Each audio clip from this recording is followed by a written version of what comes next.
구독과 좋아요는 저에게 큰 힘이 됩니다. 안녕하세요. 부동산 뉴스를 읽어주는 박 팀장입니다. 오늘은 얼마 전 국토부가 보도자료를 냈는데요. 예전엔 한번 이런 거에 비슷한 얘기를 한 적이 있습니다. 그건 입주 전에 하자 부분에서 중대한 결함이 있는지 직접 거기에서 조사를 해서 거기에서 준공을 떨어질지 안 떨어질지 거기서 내용이 나오고요.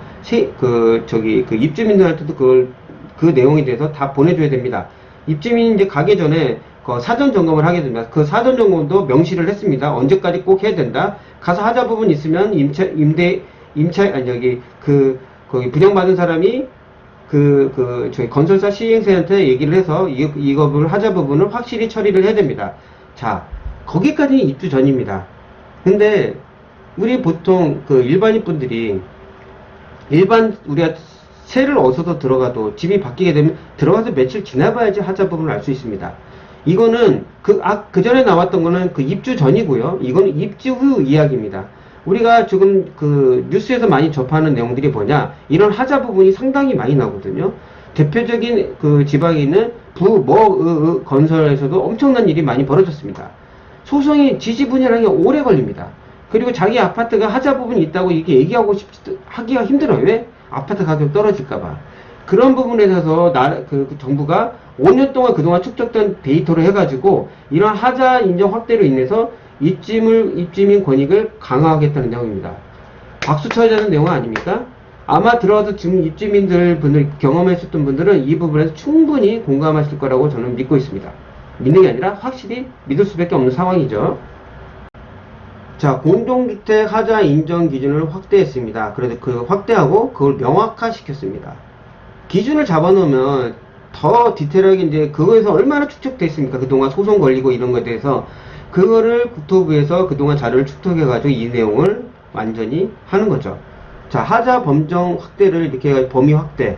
특히 우리가 많이 걸리는 게 결로 타입입니다. 결로 같은 경우는 만약 우리가 환기나 이런 걸 확인해서 결로 현상이 없다고 하면은 보통 이게 다 그쪽에 하자가 많죠. 특히 아파트 같은 경우. 그리고 도배 바닥재에서도 일이 많이 벌어집니다. 가정기기도 많이 벌어지고요. 급배수 출력, 우리 싱크대 이런 부분에서 엄청나게 벌어져요. 균열 같은 거는 일도 아니고 엄청 많이 벌어집니다. 지하 주차장도 이게 우리가 출입구 왔다 갔다 하는 것도 거기 문제도 많고요. 이거는 입주 전에는 알 수가 없어요. 우리가 그것까지 디테일하게 알 수 있는 부분이 없습니다. 저도 중개업을 하다 보니까 저도 일을 하고 신규로 들어온 아파트를 보게 되면은 이런 부분을 8월 20일부터 20일간 행정 예고한다고 합니다. 그 후에 이제 시행될 거예요. 공동주택 하자의 조사 보수 비용 산정 및 하자 판정 기준입니다. 행정 예고하니까 그 후에 확실히 될 거라고 봅니다. 하자 분쟁을 미연에 방지하고 입주민의 입주민의 스트레스를 풀어준다는 거죠. 권익이 이거 얼마나 스트레스인 줄 아십니까, 이게? 저는 옆에서 간접적으로 경험한 게 있기 때문에 이거는 누구보다 저도 공감하고 있습니다. 주요 하자의 인정 범위를 종종보다 확대한다. 이 뜻이 뭡니까? 그동안 다 인정했던 건설사의 배부름을 확대해가지고 확실히 공사를 해라는 뜻입니다. 종래 기준이 명확하지 않아서 건설사들이 배부르게 먹었죠. 반복 다발성을 하자에 벌어진 겁니다. 숱하게 벌어집니다. 그래서 명확한 판단 기준을 마련하게 됐다는 내용이 취지입니다. 밑에 보면은 12개 항목을 변경하고 13개 항목을 신설했답니다. 얼마나 하자분이 많으면은 31개, 44개로 늘어난 겁니다. 외국은 그렇지 않을 겁니다. 우리나라가 좀 더 심한 거겠고요. 변경된 거, 콘크리트 균열 많죠. 마감 부위 균열 이것도 많고요. 이런 부분 좀 잘 모르겠습니다. 타일, 창호 엄청 많습니다. 적용해서 실제 불일치도 이것도 엄청 많습니다. 제가 이거 경험 봤어요. 도배 부분이 제일 많이 걸려요. 여기 도배 바닥재 여기는 이걸로 소송 걸린 게 상당히 많습니다. 왜냐면 결로 현상이 엄청 많이 나거든요. 잘못 져가지고 진짜 하청 줘가지고요. 진짜 지멋대로 진 게 되게 많습니다. 승강기 부분도 있고 지하 주차장도 많이 이런 일이 벌어집니다. 오늘 설명드리는 부분들은 저뿐만 아니라 우리가 들은 일반인분은 이쪽에 관계된 분이 아니면 좀 깊게 들어가지 못할 수가 있습니다. 중요한 내용은 이게 아니라 그만큼 국토부가 그동안 그 서민들이 분양을 받고 들어가서 그동안 스트레스 받았던 거 어루만지지 못해줬던 거예요. 이 부분을 해서 그 후부터는 그런 일이 안 벌어지게 최소화하겠다는 거죠. 그 전에는 한번 발표했던 거는 입주 전에 한번 하고 입주 후에도 하겠다는 겁니다. 그만큼 서민들에서 열심히 노력하는 국토부에게 박수 한번 쳐주고 출발하도록 할게요. 또 자, 결로 등 주요 하자의 인정 범위를 종전보다 확대한 겁니다. 결론은 이거 보십시오. 시공 상태의 외관 판단하고 종합적인 성능을 판단. 이게 뭡니까? 그냥 얘들 그냥 이 정도면 됐어 하고 그냥 넘어가는 겁니다. 대충 상태 외관 종합적인 성능 판단. 이게 뭔 말입니까? 그냥 대충 넘어가겠다는 소리죠. 이제까지는 이렇게 해가지고 소송이 많이 벌어졌습니다. 저도 봤고요. 앞으로는 실내 온도차를 고려해 결로 방지 설계 여부와 온습도 측정을 하자해서 결로 있는지 확실히 판정하겠답니다. 발코니도 이런 것까지 하겠대요. 다만 입주자가 환기 제습을 적정하게 실시했는지까지 고려하겠다지만 보통 우리 같은 아파트 같은 경우는요 환기 정말 잘 시킵니다. 오피스텔이나 원룸이나 그렇지 아파트는 양쪽에 주부님들 이런 거 얼마 잘하는데요. 이런 거는 깜도 안 되는 얘기입니다. 그러니까 거의 100% 걸린다는 뜻입니다. 결로 영상은 그만큼 디테일하게 들어간다는 거예요. 이 종전 이 내용 들으면 열받지 않습니까? 타일 같은 건 종로 이렇게 접착 강도만 봤대요. 이제는 이런 부분을 해가지고 종합적으로 고려하게 됐다고 합니다. 그러면 타일 같은 문제가 있으면 대부분 접착 강도만 보면 이게 뭔 말입니까? 대충 넘어가게 준다는 소리잖아요. 세면대 싱크대도 그랬어요. 이런 결함들로만 하자 보면 판단이 돼요. 규격, 부착 상태. 이제는 급수 토출량. 당연히 세면대랑 싱크대는 토출량도 봐야 될 거 아니에요. 그리고 토출 온도도 봐야 되고, 녹물이 발생되는지까지 확실히 봐야 됩니다. 그것까지 하자로 판단할 수 있게 된 겁니다. 이런 부분이 안 벌어졌을 것 같아서 이게 새로 나온 게 아니에요. 그동안 이걸로 소송 걸렸고, 그동안 많은 민원이 들어갔기 때문에 결로 타일 세면대가 나온 겁니다. 그냥 나온 게 아닙니다. 토출량 여기 토출 온도는 여기 내용이 나왔으니까 참고를 하시고요. 하자 여부가 불망령했던 사항에 대해서 판단 기준을 마련했답니다.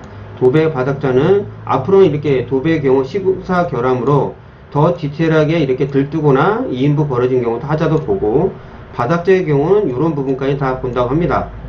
더 디테일하게 들어가는 거죠. 저는 오늘 설명드리고 싶은 거는 이렇게 더 깊게 들어간다는 거에 대해서 확실히 인지하시고 이제는 분양받는 분들한테는 이런 부분까지 확실히 보상받을 수 있다는 내용입니다. 가정기기 같은 경우도 이런 부분이 상당히 많습니다. 지하주차장은 진짜 이런 부분은 경험을 해보시면 압니다. 코드 간호나 안전 페인트 탈락한 경우도 상당히 많습니다. 근데 이런 부분도 마감재가 이 부분까지 하자로 인정하게 된다고 합니다. 지금 몇 가지만 설명드리는 부분에서도 엄청난 일이 그동안 많이 벌어졌습니다. 자, 밑에 보시게 되면 요 내용이 나옵니다. 그간 축적된 사례를 기초로 5년 만에 대폭적인 손실을 가한 겁니다. 그동안 축적된 사례랍니다. 얼마나 민원이 많았고 소송이 있겠습니까? 근데 당사자 간의 분쟁을 당사자는 당연히 거기 살고 있는 분양받은 사람과 거기 건설사는 시행사 아닙니까? 시간이 엄청 걸린다. 권리학과 다유에 쌓입니다. 그래서 엄청 스트레스 받고 한동안 그거에 대한 보상을 받지 못하는 상황에 대해서는 그 많은 스트레스 피해는 누가 해결해 줄 겁니까? 그래서 이입짐의 권리를 두텁게 보호하게 될 것으로 기대한다는 내용입니다. 이제는 그런 일이 많이 벌어집니다. 첫 번째는 입주 전에 한번, 그리고 입주 후에도까지 하겠다는 겁니다. 그동안 건설사 배불르게 해서 이 부분에도 미흡했던 것도 얼렁뚱땅 넘어가는 부분 없어진다는 내용이죠. 얼마나 좋습니까? 그 전에 한번 제가 이런 내용에서 한번 올린 적이 있습니다. 국토부 발표로. 그 입주 전에 그거 사전 점검도 확실히 시간까지 명시를 했습니다. 그리고 거기 분양받은 사람이 그런 하자 부분을 하게 되면은 그 잔급치는 입주 전까지 그 전에 그런 부분은 거기 분양받은 사람에 통보해야 되고 그거 관리 감독하는 사람까지 다 얘기를 해야 됩니다. 그 후에 또 벌어진 일. 왜냐면 모르잖아요. 안 살아봤으니까. 결론은 이거 알 수가 있나요? 그런 부분까지 이렇게 디테일하게 들어가니까 이런 부분을 오늘 제가 설명드리고 싶은 부분입니다. 자, 보시면 이제는 내용들은 이렇게 하자 판정 기준 개정안이 주요 요약이 됐습니다. 한번 이런 쪽에 한번 경험이 있으신 분들은 무슨 말인지 이해를 하실 건데 너무 어려운 부분이 많습니다. 이런 거 다 읽어보면 시간이 많이 걸려요. 그래서 중요한 거는 이렇게 기존 하자 판정 기준도 변경해서 좀 디테일하게 됐던 내용이 콘크리트 균열부터 해서 쭉 내려갑니다. 기존 하자. 쭉 이제 한번 천천히 읽어 보시고요. 신규 하자 판정 기준도 신설한 겁니다. 아까 말한 도배, 바닥재, 아까 얘기부터 더 디테일하게 지금 나온 겁니다. 보수 비용을 이렇게 해가지고 산정하겠다는 내용이에요. 바닥재도 그렇고요, 석재도 그렇고요. 그 다음에 가구 부분도. 가구는 요즘 옵션이 많이 부분이 돼 있잖아요. 하자 제거를 위한 손보기 비용으로 산정하되 보수가 곤란한 경우 재시공 비용으로 산정을 한다. 보온재도 그렇고 보온재도 분분해서 상당히 문제가 많습니다. 가정계획은 저 숱하게 많이 봤고요. 승강기 부분도 그렇고요. 보도 차도, 뭐 지하 차단 이런 부분에 좀 디테일하게 좀 내용이 나온 겁니다.